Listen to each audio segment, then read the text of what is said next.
Saya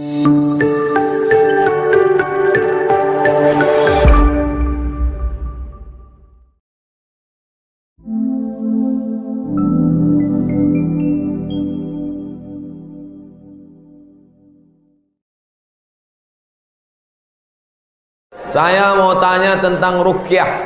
Saya sudah ngikuti ruqyah 4 kali, tapi sampai sekarang belum bisa keluar juga jinnya.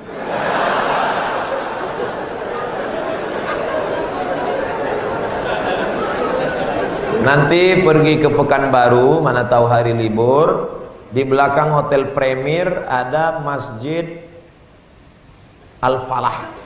Ini nomornya, catat. Mana tahu ke Pekanbaru. Mungkin sama Ustadz ini jin itu tak takut, yang ini dia takut. Catat nomornya. Ketua Asosiasi Ruqyah Indonesia Provinsi Riau Daratan. Namanya Ustadz Saifullah. 0812 768 9119. 0812 768 9119. Kalau emergensi 911. Kalau diganggu hantu 119. Datang ke sana. Jadi tak salah kita coba. Kalau siang namanya Ustadz Saifullah, kalau malam namanya Ustadz Zafrullah, di masjid yang sama. Mana tahu kebetulan ke Pekanbaru malam, datang ke masjid yang sama, namanya Ustadz Zafrullah. Ada orang 7 tahun nikah tak punya anak, diruqyah sama Ustadz Zafrullah, punya anak. Pas ditanya kenapa, rupanya ada jin yang menghalangi pertemuan antara sperma dengan sel telur, dihalanginya sehingga tak jumpa. Jangan. Dibacakan usir. Kata Ustadz Saifullah, ada pula bencong LGBT di ruqyah sehat. Ternyata yang masuk tuh jin bencong. Jadi saya tanya, Ustadz, jadi ada jin tuh bencong? Ada, kata dia. Itulah yang dimasuk ke dalam. Nah, itu.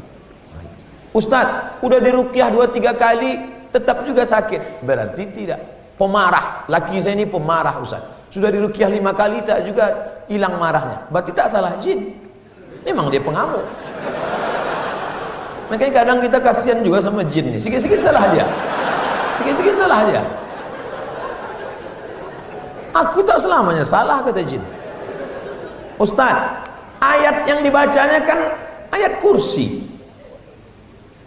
Coba saya dengar yang dibacanya itu ayat kursi. Kenapa kita yang baca, kenapa jin itu tak keluar? Ini bukan masalah pistolnya, tapi man behind the gun. Orang yang punya pistol. Kita bacakan Allahu la ilaha illal qayyum la ta'khudhuhu sinatun wa la nawm lahu ma, tak mau dia keluar, malah ketawa jin. Ditanya, jin, kenapa kau tak mau keluar? Sesama hantu di dalam saling mengusir. Hantu ngusir hantu, mana mau?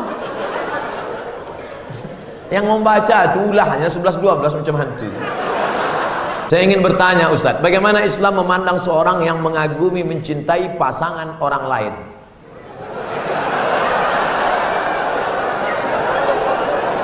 Bagaimana pula jika orang itu memiliki perasaan yang sama dengan kita?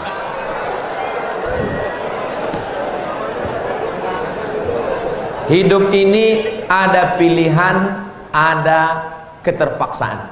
Hidup ini ada pilihan, ada keterpaksaan. Saya mau ceramah antara duduk dan berdiri. Pilihan atau keterpaksaan? Pilihan. Ustadz mau duduk atau berdiri? Saya pilih berdiri. Kenapa Ustadz pilih berdiri? Menunjukkan bahwa saya masih muda, masih sehat. Antara minum atau tidak minum. Pilihan atau keterpaksaan? Pilihan. Minum atau tidak, terserah saya. Mau saya minum, mau tidak. Itu pilihan saya. Nah, masalah cinta. Cinta itu pilihan atau keterpaksaan?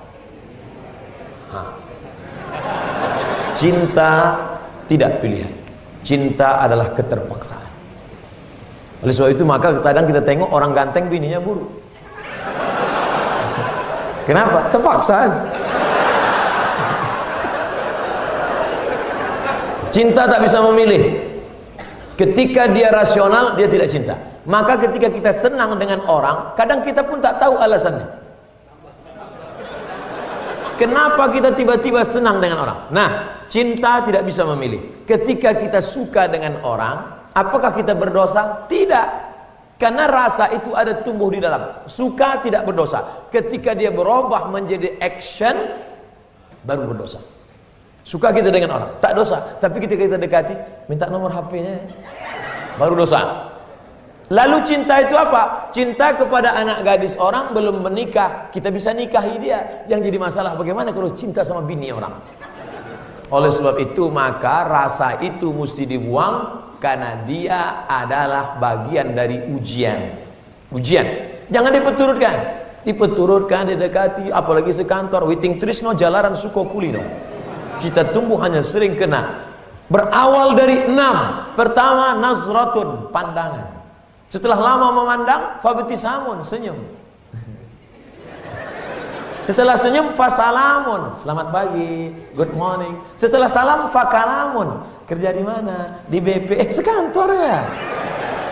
Setelah fakalamun, famau'idun, janjian. Bisa ketemu kita nanti siang? Oke. Sukanya makan apa? Ayam panggang. Sana kalau gitu, iya. Faliqaun, pertemuan. Setelah pertemuan, bekerjalah setan, lalu kemudian makan bersama, makan siang. Apa kata orang Inggris? No free lunch. Tak ada makan siang yang gratis. Akhirnya terjadilah apa yang terjadi. Maka kalau ada bibit-bibit itu terasa di dalam, tekanlah dia, jangan lagi pandang, jangan dipeturutkan. Itulah nilai jihad. Bukan jihad berdarah-darah melawan Belanda, tapi jihad hawa nafsu yang justru jauh lebih besar. Melawan meriam Belanda banyak orang tahan, meriam Belina payah.